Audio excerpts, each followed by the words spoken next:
We could learn how to do so many things. We could like switch on to guys, right? I think we've already pretty switched on to guys to begin with. Hey, Brunch. hit it, boys.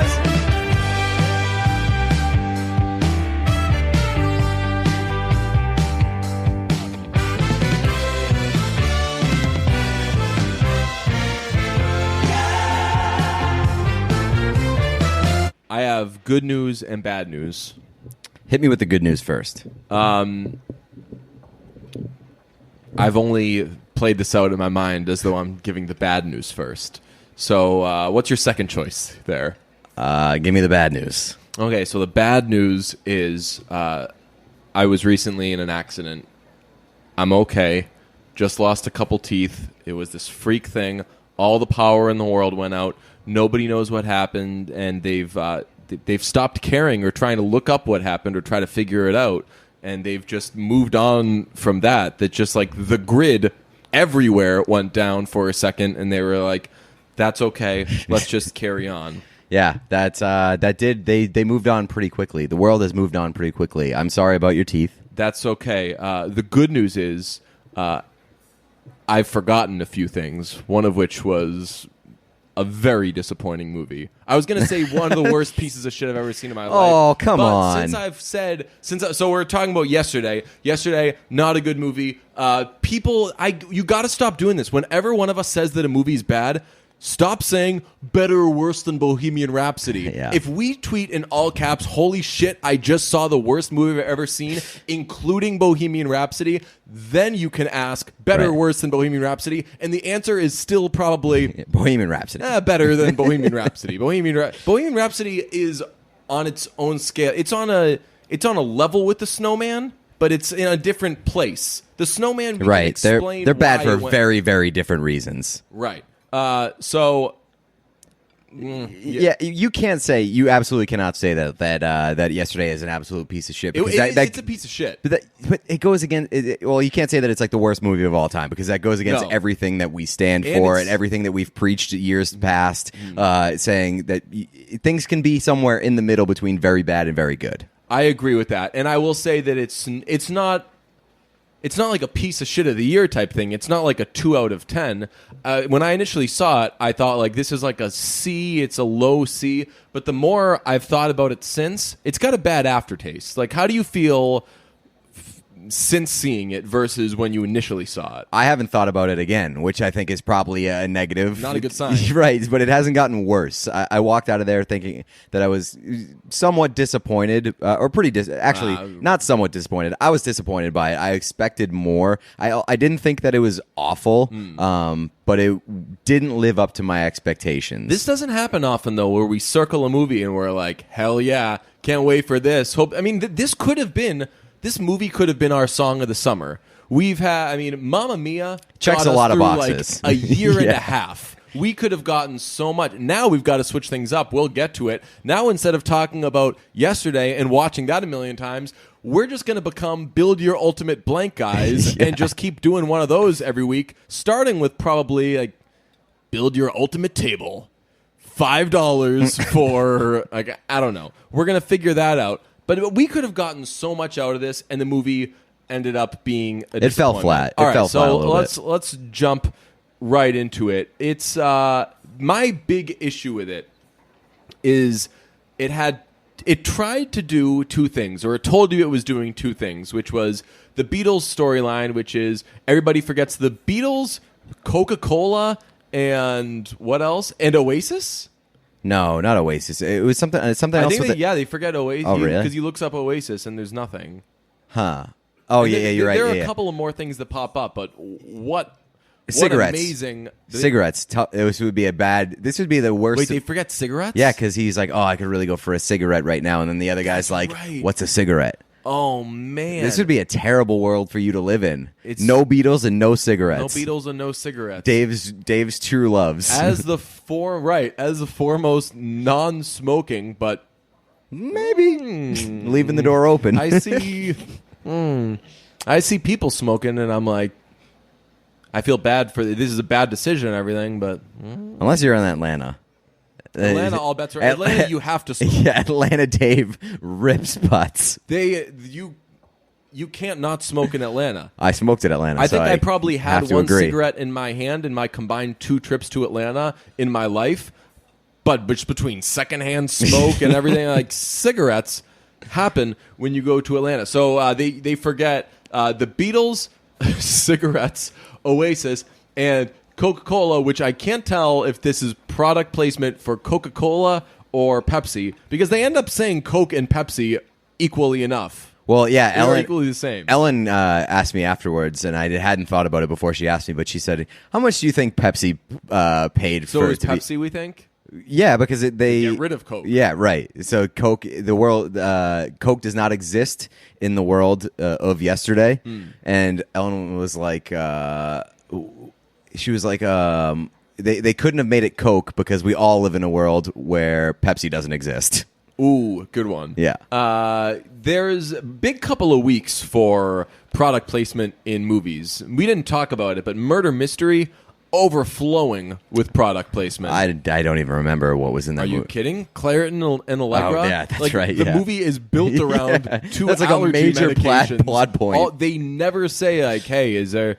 Can I get some? What do you have for allergy stuff?" Not nary a mention of Zyrtec. Nothing generic, Right. Just nothing. And then there's something else too. When he buys a gift card, is it an Apple gift card? I'm not sure. I forget. But when he's buying, I think it's like an Amazon gift card or something. I think it is an Amazon gift card because there was, I think, another thing in there that you see Amazon and you're like, okay, folks, relax. Unlike Murder Mystery, we didn't think that, or we thought that yesterday was going to be good. Quick side note on Murder Mystery: there is a new Murder Mystery coming out, and it looks better than Murder Mystery because Murder Mystery was like telling you it was a bad movie. Right. Murder on the Orient Express was very disappointing. But there's a guy, Ryan something. He wrote one of the Star Wars. He wrote a bunch of the Star Wars, directed one of the Star Wars. He's hot right now. Ryan Johnson. Yes, Ryan Johnson, because I Yes. remember thinking like the AC/DC guy, but that's Brian Johnson. Or it's spelled Rian. Ooh, Yeah. that's pretty cool. Yeah, I always thought it was Rian. Ooh, nice. Ryan, I hardly know him. Knives Out, it's called. And it comes out on Thanksgiving? I do not know. I was shown a trailer for it, and I remember at the end it was, oh, you know what? There are a lot of knives going on in the... Yes, November 27th. It looks awesome. It's got a great Unbelievable cast, yeah. Right. It's so who is it's Lakeith Stanfield, Michael Shannon. That's a wild person to start with. I know you love Lakeith I Stanfield, know. but he's like the 8th billing on this Those roster. are probably the two that I stand the most there. Lakeith Stanfield and Michael Shannon. Yeah. And Chris Jamie Evans, Lee Curtis. Chris Evans, Daniel Craig, Lakeith Stanfield, Michael Shannon, Jamie Lee Curtis, Don Johnson, Catherine Langford, Christopher Plummer, I'll tell you what. Tony Collette. Tony Collette, I think, is very underrated. Who is that related to Tyra? Have you ever seen Hereditary? No. You've never seen Hereditary? It's think very fucked up, but You yeah. think I'm going out watching Hereditary? Probably not. All right, gang. To be honest. Seems like a Hereditary night. Your place or mine? I'm not watching Hereditary. She was in Little Miss Sunshine. Didn't Hereditary have the jump scare that was in the trailers that I was going to write a letter? What was that? No, that was The Nun. Oh, The Nun. Yeah. Man, Chaboy, stay pissed at The Nun. I know. I'm so still glad can't sleep. I'm 'cause so of The glad that The Nun was a piece of shit. Did you see it? No. But I've Should- heard that it was a piece of shit. I would love for you to watch The Nun and Tell explain you about it. and explain it to me. I think I can't remember where are we at on like last movies explained to Greta. one another. It was Greta. And you hadn't seen it. I yet. hadn't seen it. You saw Greta. You explained it to me. It was a wonderful episode. Did you see it? Did you? End I've up never. seeing I Greta? don't feel like I need to see it. I don't feel like I ever Whoa. need to see it. I gotta say, I don't receive a lot of compliments, but people do say that when I Some of the best explain episodes. things to you, it's soothing. It's which and it's very I very assume enjoyable. I'm talking in circles or something. I assume it's a mess, but people say they like those. No, I love it, and I especially do you love like it. because it saves you time. I think that's why a lot of other people love it too, because it's very entertaining, and you feel like you've seen the movie, so you don't have to watch it. You know what? I've been used in worse ways. I'm okay with being the hey, see this bad Hey, tell me movie. about this. It's not like a dance monkey thing. It's a It's like here, watch this yeah, movie. monkey. Asshole. Right? Yeah, right. Same thing. The one that I like most, I loved when you told me about Don't Breathe. Okay. I still, I was having heart palpitations that whole time. That's scariest episode we've ever done. That movie's a tough undertaking to try to explain to people. Really? Yeah, there's a lot that happens. Man. And I can't remember any of the ones that we've done for each other. I enjoyed... One of my favorites was Truth or Dare. Yes, Truth or Dare. No, not Truth or Dare. Would You Rather. Would You Rather. Yeah, that was great. What was his name? Biggins or something? Bibbins? He was like a butler. Baggins? Something like that. He was something like that. This is my butler. He's just an innocent guy. And I'm like... He is jacked and is clearly ex-military. And then the twist is guess what he used to do? And I'm like, military stuff. He did military stuff. Yeah, so maybe we'll get some of those on the books. But I feel like it's never forced, though. I feel like we never say, hey, you see this and explain it to me. Right. There was the time that we both saw 2 movies during the episode and tried to explain it to each other. Didn't work out so well.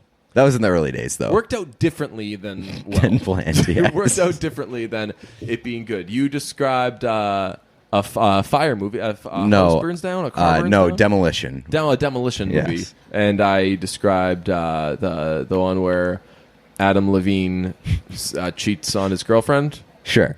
Yeah. Whatever. Yeah. Right. We want to talk about yesterday. I was honestly hoping that we could start with yesterday talk. Drive around for a little bit and then come back to it. I feel like that's when the juices really get flowing. Because now here's what we've done. We were at the starting line for yesterday. We could have just put our foot on the gas and gone, but it would have taken a second to go from 0 to 40, which is us going really fast. We sat down at an outdoor cafe, got a beer, and we're going to resume the route. We did some loops, and now we got a full head of steam coming through to yesterday. So it had 2 things that it was trying to do. The kid is the only person, so we think, who remembers the Beatles songs, and he starts doing them from memory. Now, I know what you're asking. Was his pitch perfect? You were concerned about them glossing over perfect pitch. He did not remember the keys or the lyrics to the song, so at least that was authentic. At the end of the movie, he meets 2 people who also remember the Beatles, and they're like, yo, you botched being for the benefit of Mr. Kite. And so they are in the clear there. Issue is they only went 15% into that storyline, and then there was a lot of kind of mush around it. The other storyline is a love story between he and Lily James. They said, you know what? Going 15% in on storylines is pretty fun so far. Let's go 15% in on this one. So what you have is 2 bits of storylines. Yeah. And then Kate McKinnon and Ed Sheeran wasting our time the rest of it. Yeah, so I was gonna cut you off, but I decided to be a gentleman and not say that. I was gonna say, yeah, they love going halfway in on storylines because right, because it felt like they were way too ambitious with this, and they didn't focus on the things that really mattered. At the end of the day, the most prevailing storyline, I would say, is the romantic one between him and Lily James, and that's why I said after I saw the movie, it's really not much more than a romantic comedy. It doesn't explore any of the other areas deep enough to classify it as anything other than a romantic comedy with the twist being, hey, there's some Beatles in here. So then they did a romantic comedy poorly is what I would contend. Yes. Because at least you could have done, hey, it's a musician, it's a girl, he goes on tour, they fall in love. I liked it the first time it was called La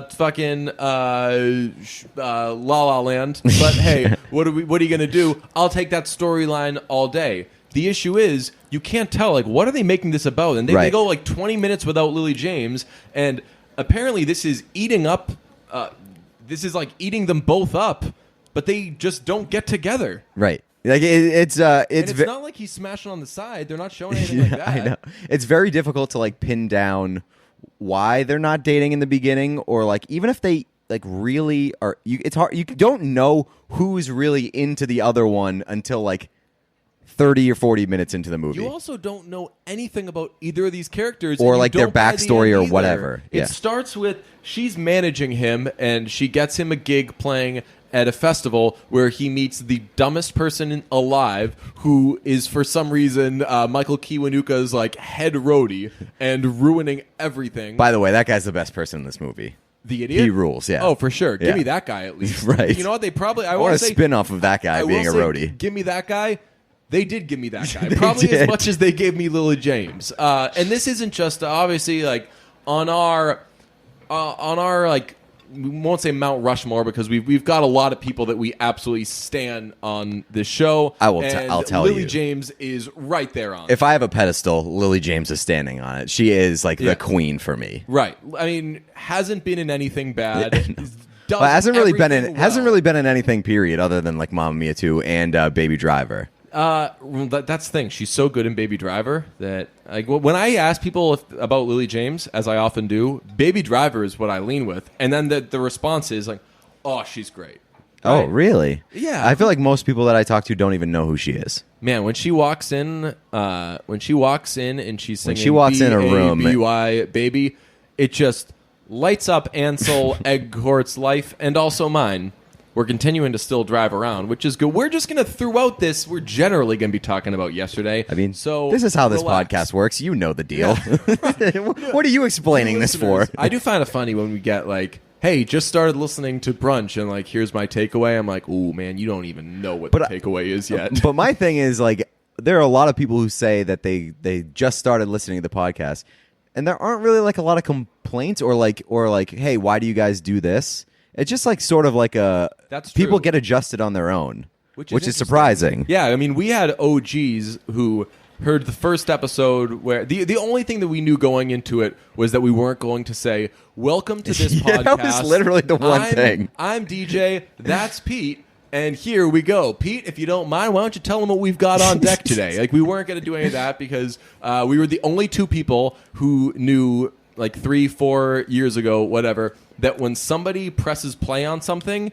they know what they're listening to. Right, yeah. Podcasts for the longest time, people thought was a radio show where like every 5 minutes they'd be like, again, you are listening to Brunch on your phone.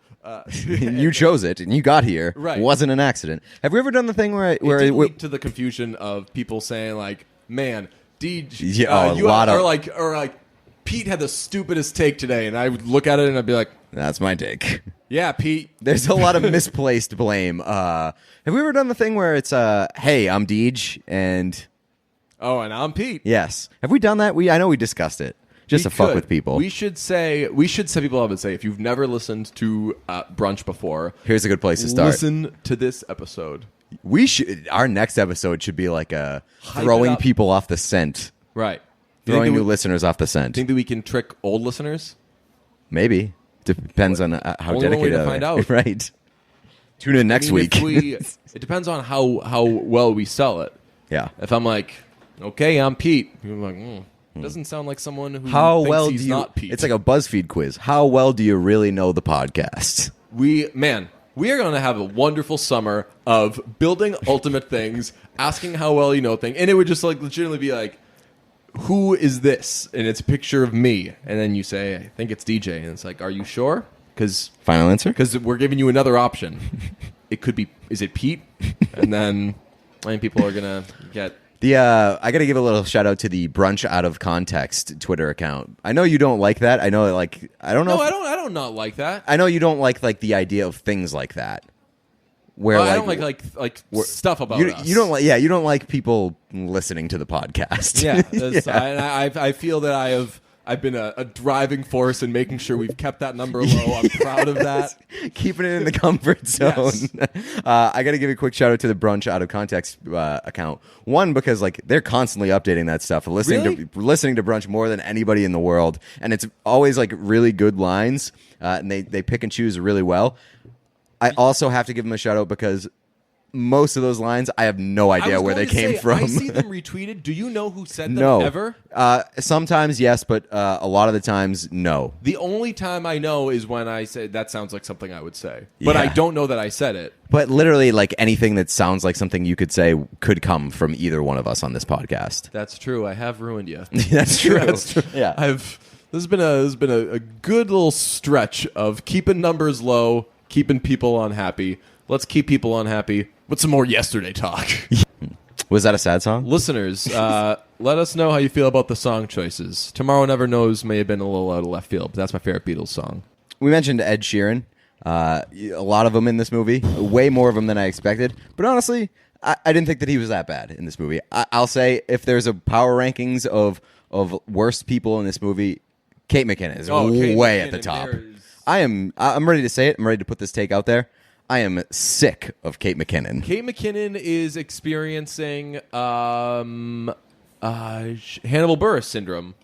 She's being used for the same things over and over and over again. What's our plan here? Right. What's our plan? Because I'll tell you, I like her and she's funny, but you're giving me a lot of the same stuff over and over again, and I'm wondering, do you think she can't do more, or can she not do more? I think it's I think it's the former. I think that Kate McKinnon could hold her own in like a B-level movie if she's playing something that isn't the same thing she's played over and over again. Yeah. They may as well have tossed the Australian accent on her to do it like Kate, like bad, sick of Kate McKinnon overkill. Yeah, I very much have Kate McKinnon fatigue, and that's not a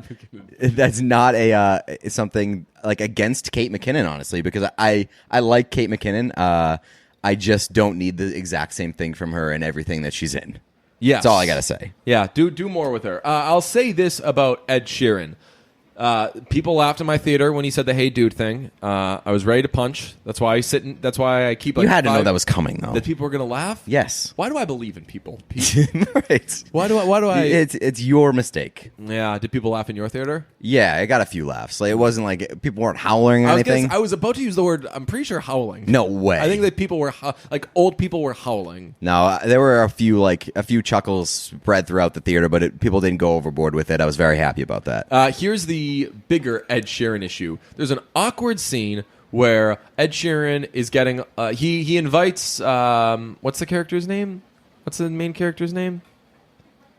Jack? Jack, yeah. Jack Malik. Yeah. Right? Or is that from a No, different that's movie? correct. Jack. He invites Jack to open for him on tour. And after everyone's saying, "Hey, we love these songs this guy's writing," Ed Sheeran's getting a little pissy. So he says, "Okay, 10 minutes. Everybody goes away. Go your own directions. You have 10 minutes to write a song. Then we reconvene, play it, and we see who the audience likes more." I do like that unintentionally, because I don't think Ed Sheeran wrote this movie, but that does harken back to Ed Sheeran's battle rap days of the what do you like more by round of applause, by sound, give it up. Ed Sheeran comes out, plays probably what would be like the best Ed Sheeran song I've heard in the last 5 years. Like better than anything on any of his last two albums. I'm like, yo, Ed, do that. Right? It was so good. It was like, we're all just penguins trying not to slip. I was like, I'm trying not to slip on my tears right now, Ed. Right. Did I get in an accident that made me forget this song? That was by Ed Sheeran? Yo, like Ed Sheeran had the best song in that movie, and that was a Beatles movie. So he comes out, knocks my socks off. Really, I'd forgotten that Ed Sheeran had that in him because he'd been, he's taking the Maroon 5 approach. He's gotten comfortable. Yes. He's gotten comfortable. It's a good way of putting it. So he does this just fantastic little number that I wouldn't have even given Jack a chance to play this song after. And what is Jack plays The Long and Winding Road, which is, it goes back and forth of like, is Jack a seedy dude? Again, you never really get to know this guy, but in that moment you're like, yo, Jack, that's some bullshit. So he plays The Long and Winding Road, everybody's crying, and then Ed Sheeran says after, well, okay, no, we're not even voting. We're not even voting. That was amazing, and he had started this as like a combative thing. He had malicious intent. He was jealous. Right. So he says, they always told me that one day I would meet a better songwriter than me, and today I have. Jack, you are incredible. Does Father John Misty not exist in this universe? Oh, I like that. We should have just been there in that movie.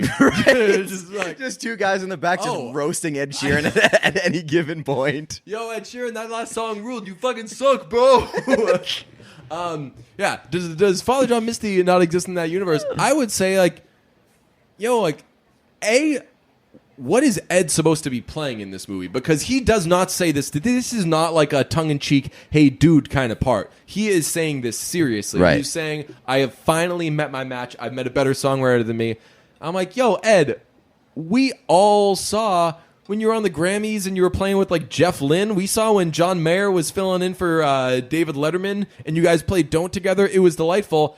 We have to assume you met those people when you played with them. Like, you have for sure met better songwriters than you. You've got an awesome voice. Maybe he just has no self-awareness. But was he playing like no a bad version of himself? Because that's the only time in the movie that they made it seem like Ed Sheeran. So what do you want? Like an asshole. So what do you want? Like Ed Sheeran to push back and be like, I don't know, I'm not comfortable saying this.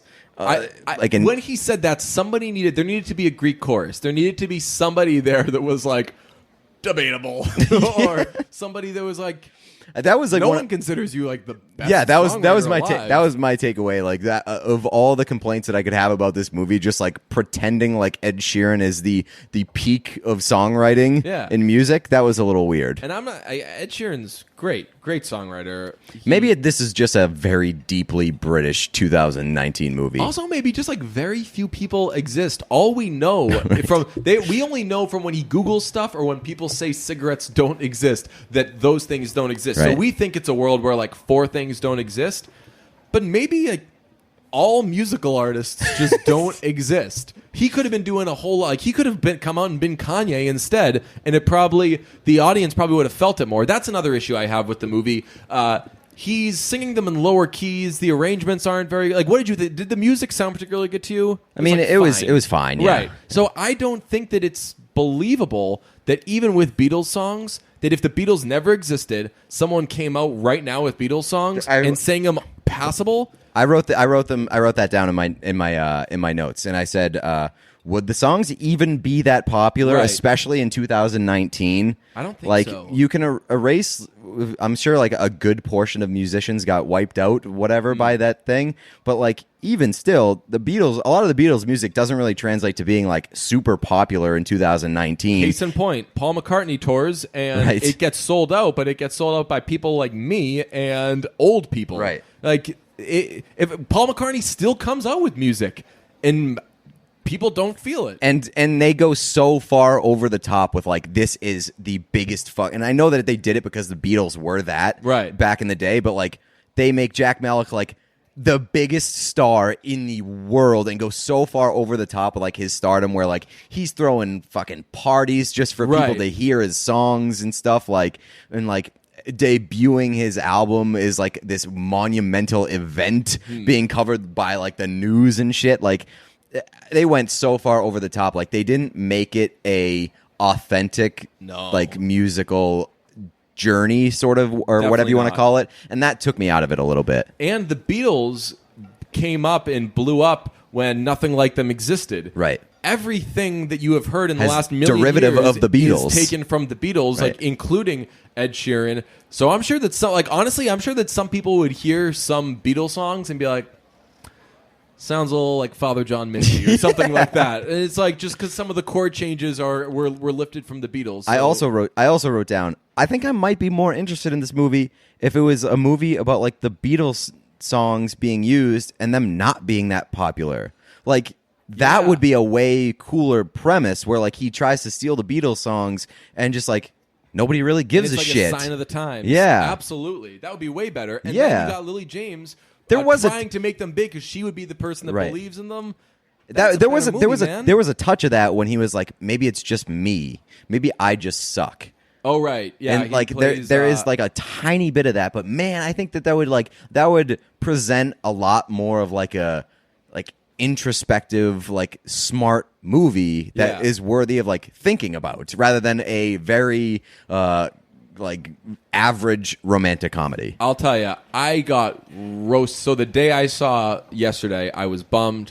Because I really wanted it to be good. I wanted it to be this year's Mamma Mia, and my guy Michael Hawley has been roasting me because he was like, "You saw that trailer and you thought that was good. That wasn't like the most absurd, stupid movie you'd ever see." It did look like a little absurd, but it looked cute. Like it looked like a cute way of doing like, hey, let's listen to some Beatles. How is it not going to be there's cute? the Beatles. There's Lily James. It looks pretty cute. Ed Sheeran makes an appearance. Like I'm in on a lot of these things. I do. It was kind of cute at points, but I wouldn't call it particularly I wouldn't call it particularly cute. I wouldn't call it particularly It's not charming. It's not cute enough. It doesn't like hit enough on enough of like the categories. It's not cute enough.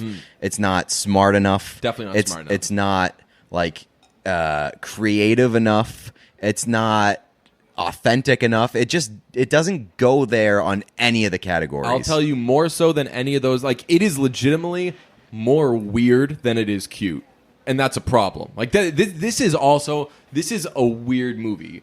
In what sense? That he goes and that we'll talk about the big one, that he goes and he realizes, okay, the Beatles never existed, but did the members of the Beatles exist?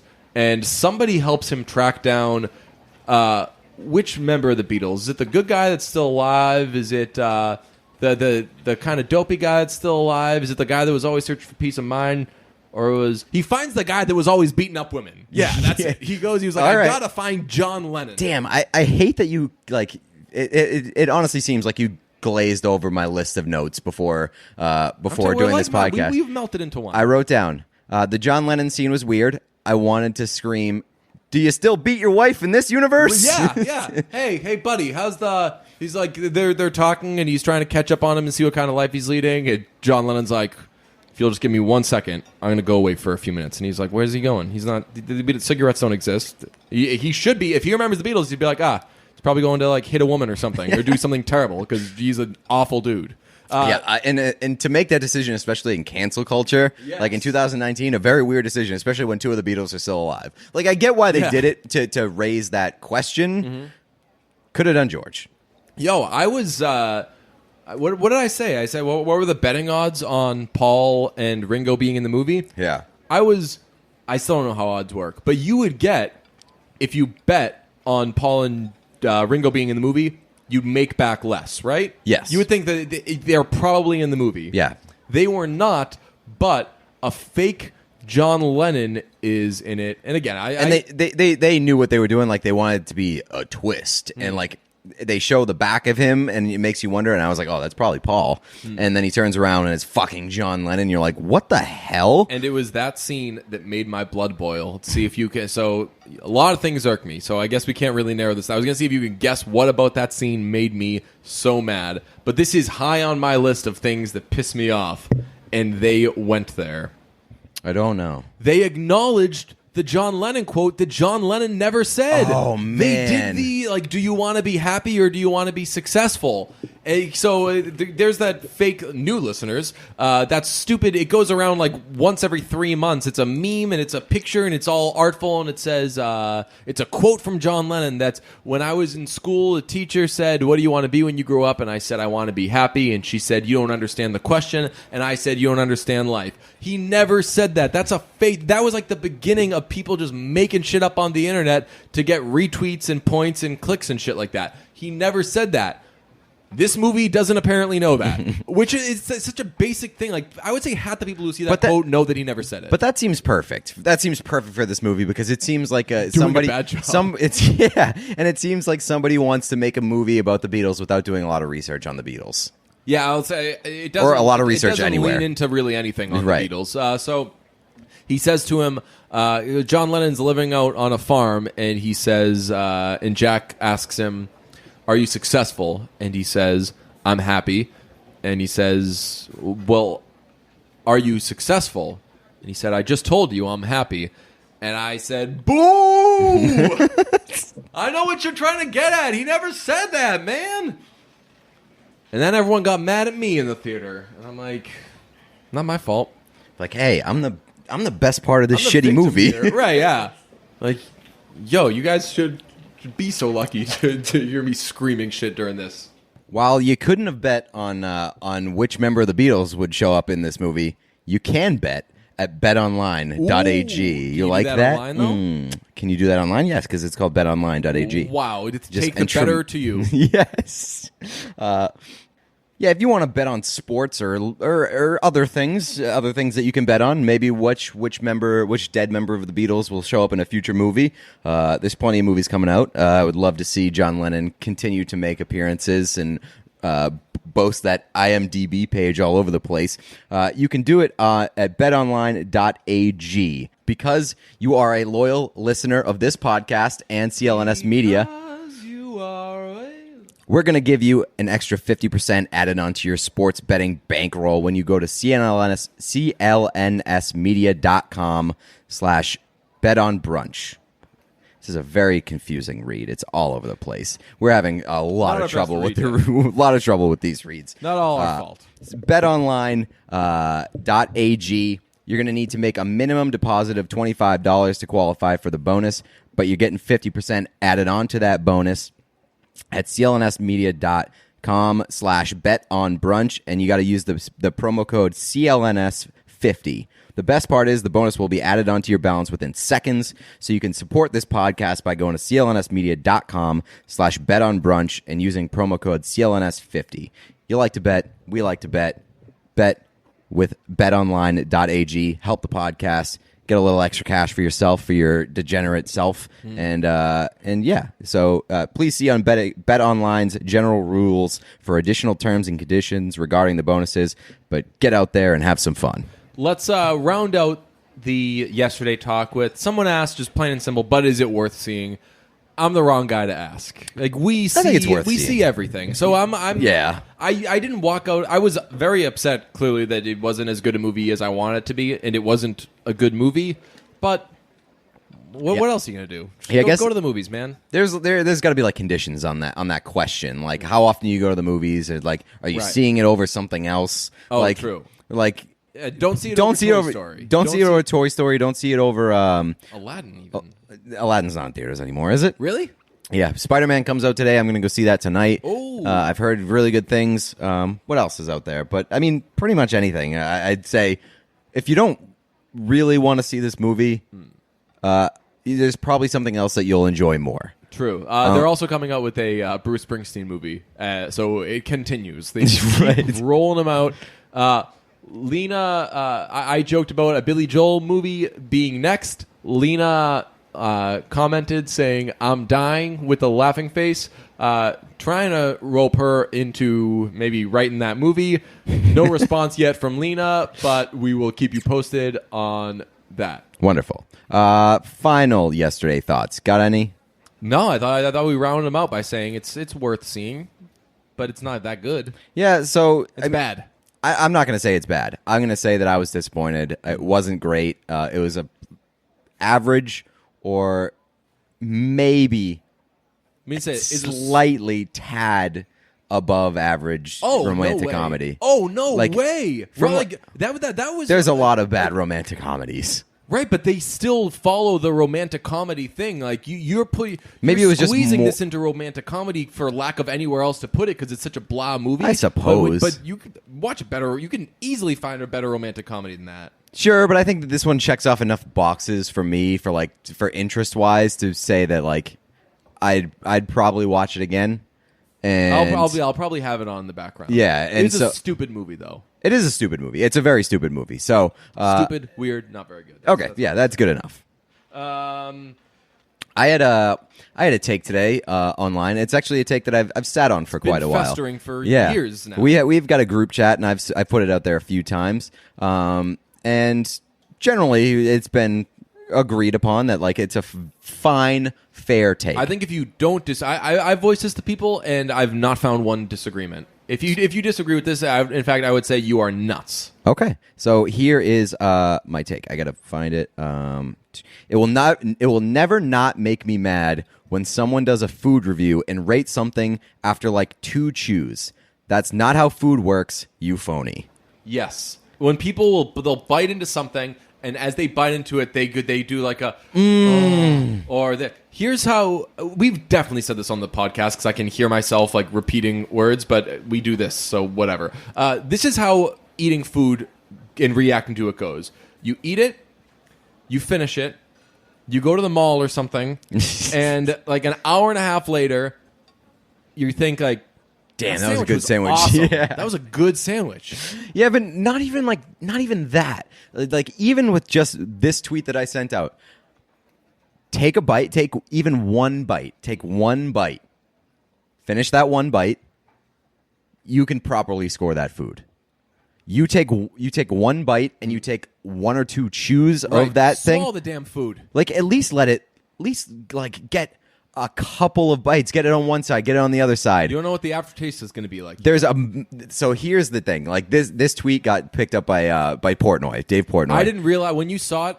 I totally agreed. I was like, yeah, this is. He quote tweeted. Correct. Now that you say it, because you keep saying one bite, I understand why people thought you were talking about Portnoy. Well, I kind of was because I was inspired to send that tweet because his latest pizza review, he takes one bite, does like 2 chomps, and it's like, oh, good. And I was like, that reminded me I've had this take before. I'm going to send it out now. So he was the inspiration behind this one, but it was not an overall criticism of like the one bite pizza reviews because usually he obviously takes more than one bite, and even if he did take one bite, he finishes the bite before giving his thoughts. I would basically say that's a shot of everybody on Instagram when they're eating food that does that. Everybody. They'll like take a sip of something and they'll be like, "Oh man!" Like before it even hits the back of your throat. Right. You're like, "Oh wow!" I did recently do that. It was by myself though, and I took note of like this is particularly amazing. I went to Treehouse Brewing Co. recently, and I just picked up a bunch of stuff. And Green and Julius are like their 2 really good ones. And I was just having a nightcap. I poured a nice little Julius, and like as soon as that hits your taste buds, you basically fall over. You're like, it is unfair that something tastes this good.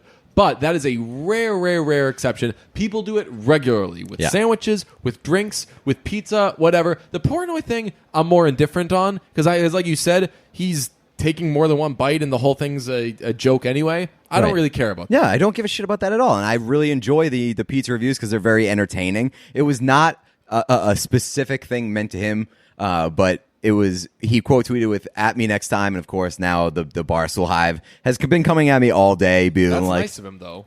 What? That's nice of him to like you know he's, relative like, to Portnoy. Yeah, right. yeah. But again, like it's baffling. No, I'm not saying no. He'd normally do something mean. I'm saying like he like Twitter wise and stuff that he did that. A lot of eyes. That helps you, right? A lot of eyes. You're getting eyes.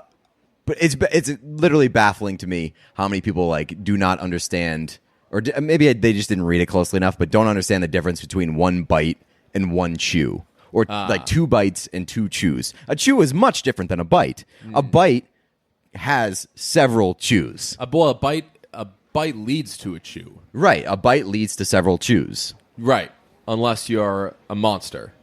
Right. I see sometimes monsters will just like eat a person, and like I see like Godzilla movies, and right down the gullet, down the hatch. Yes, down the hatch. I got another food take.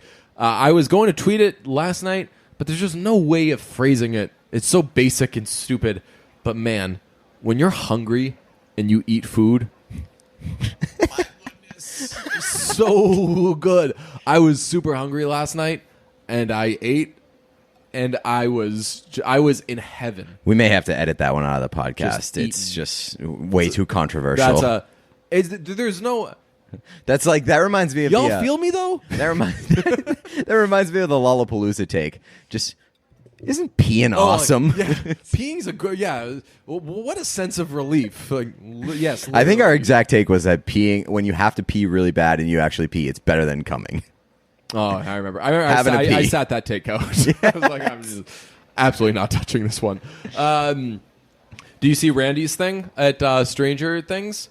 Randy worked the red carpet at Stranger Things. I did see that. And it was amazing. I hate when I see somebody do something that I feel I should have thought of.